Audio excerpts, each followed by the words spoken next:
A great way to learn about expressions is to look at templates. Templates created by guys who really know how to work with expressions. Well, it used to be that Adobe included expression templates and other templates with After Effects. Well, they no longer do that, but those old templates are available online. And to simplify the process, I've included those templates inside your working files folder. So what I want to show you is what your workflow might be. When you're working in a project, you might want to access one of those templates to use those expressions inside your project. So to see how that works, go to Working Files, open up After Effects Projects, and go on down and open up 1502 Templates. Now this is as basic a composition as you can have. It's just this TIFF file inside this composition set to HD format. What I want to do is I want to import a template. Now most folks, when they think about templates, they think they have to open them up as a project, but you can import projects into After Effects. You don't have to open them as a separate project. So while you're working on your own project, import a template. Now I'm providing those templates for you inside the Working Files folder, but let me show you the way that most folks will have to track them down. They're first going to go to Help by pressing F1 or going up to Help, going out to the internet here. They need to track down projects here inside the Help page. So scroll down, there's projects, click on that. And inside projects, there's a template projects and example projects section. Now it's worth your time to go here just to kind of read up on this stuff anyways. But down here, there's something called the After Effects Exchange. You click on that. And here is the After Effects projects template. Now you can put these guys anywhere in your computer, and just to kind of keep track of them, you might want to put them inside the After Effects folder, wherever you've got After Effects loaded up. But nevertheless, you can put them anywhere. There's also this new template here for using 3D materials inside CS6. That's certainly worth downloading as well. All right, let's go back to After Effects now.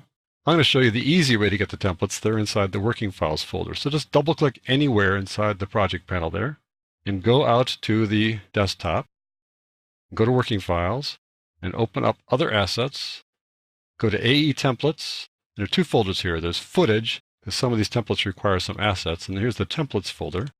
All these different templates here are great to look at, but the one we're interested here for us is the Expression Sampler. Double-click on that, and that brings it in as a folder with all of these comps. Holy cow, this is really a great way to look at how people create expressions.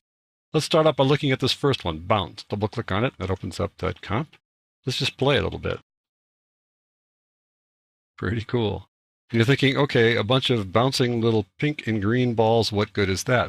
Well, the thing is, these guys are source material for you. You're not looking for the balls. You're looking for the things that make them do what they do. Let me just open up this first one here. This guy right there, that's this first one on the top. Let's see what it looks like here. We've got mask, which we don't need to worry about. That's the mask that caused it to be a circle. And effects and transform. Well, down in transform, we've got an expression associated with position. Let's look at that expression by opening it up here. And oh my gosh, we have to pull this thing down to see all of it. Let's start pulling it down, and oh, it looks like it's going to be a tough one. This is a monstrous looking expression. I'll have to expand it even more. Let's see what we got here. You can pull this down to see all parts of the expression. And if you're looking at that and your eyes are just glazing over, I don't blame you. What we have here are a bunch of variables, amp, frequency, delay. These are things that are defined by the person who created this expression. So amp equals the effect called bounce using its amplitude property. Frequency is the effect called bounce using its frequency property, things like that. So what is this effect called bounce? That really is what's driving this whole expression here. Close this thing down. Inside effects, there's this effect called bounce. I have never heard of the effect called bounce. Let's go to effects and presets here and look up the effect called bounce. B-O-U-N-C-E. All I see here are presets. No effect called bounce. Just a bunch of presets that have the word bounce in them. So what is going on here? Well, what's going on is that somebody who created this expression created a custom effect called bounce. And when they created this custom effect called bounce, they have all these properties in here that they named amplitude, frequency. There is no such thing as a property called amplitude. They just named it that. And they used a controller, and the controller they got from over here in effects and presets. They got it from this thing called expression controls. They built this effect using expression controls. In this particular case, they use what's called a slider control. These guys are all sliders. If you open them up inside the effect controls panel, you'll see that they're all sliders. Right there. And the sliders control the behavior of the expression. So whoever made this put these things in here so that you could keyframe them to cause this thing to behave the way you want them to behave. Pretty slick. So what I want to do is I want to apply this effect, bounce, and I want to apply the expression down here, position. I want to have that be applied to my basketball. So I'm going to click on bounce like that, and I'm going to control click on position, or command click on position. Then I'm going to go control or command C to copy those two guys. Go to my comp 1 over here, click on the basketball layer, and go control or command V to paste them. And now I've pasted that effect called bounce right there. And I've also pasted the expression into position. And now let's see what happens. It takes on the characteristic of that thing we just saw in the previous comp. Now it's not as dramatic here because it's such a large object to begin with, so the bounce is kind of smallish. But we can overcome that. First of all, we can change the size of this thing. We can knock the scale down so it's a little more appropriate. Now, even though position has an expression, we can still change the position. We can bring it down like so. Let's see if that's the right place for it to go. That makes sense. Because we override it, not that we've changed its behavior, we just are telling it where it should start, not that it should be changed in terms of its expression. Now I want to adjust this effect here. So I'm going to go look at the effect and say amplitude. Let's see the highest position inside the bounce. The highest point's right around there, right? Let's see what that means in terms of amplitude. Well, we can adjust that. We're changing the amplitude here. That's pretty cool. So there we go. Let's try that again. There's a bigger amplitude. And how many bounces do we want to have? Let's see here. Frequency, maybe more than one. Does that change things? Let's see what that does.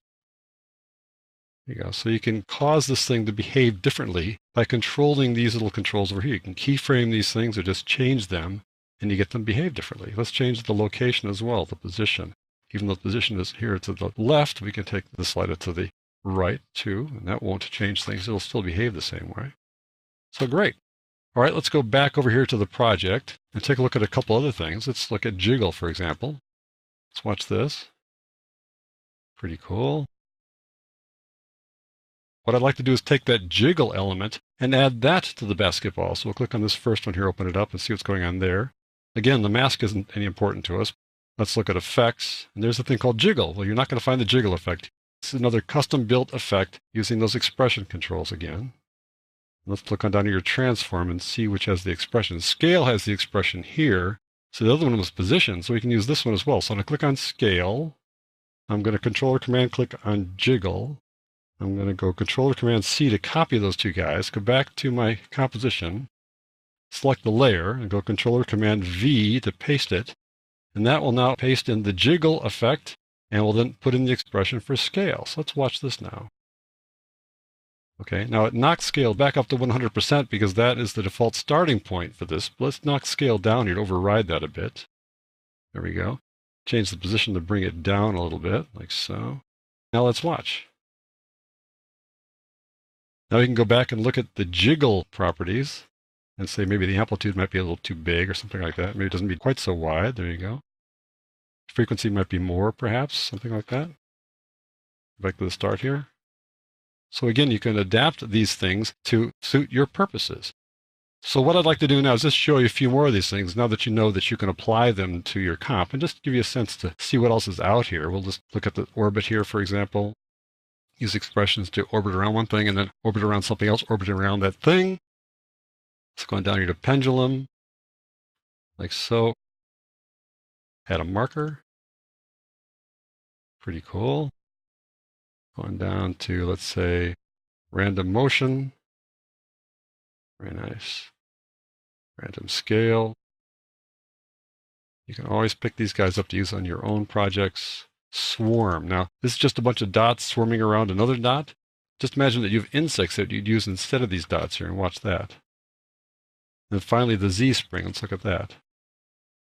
So this template in particular, this expressions template, is just a great way to look at expressions, see how folks write expressions, how they customize expressions, and then know that you can take these expressions and use them inside your projects.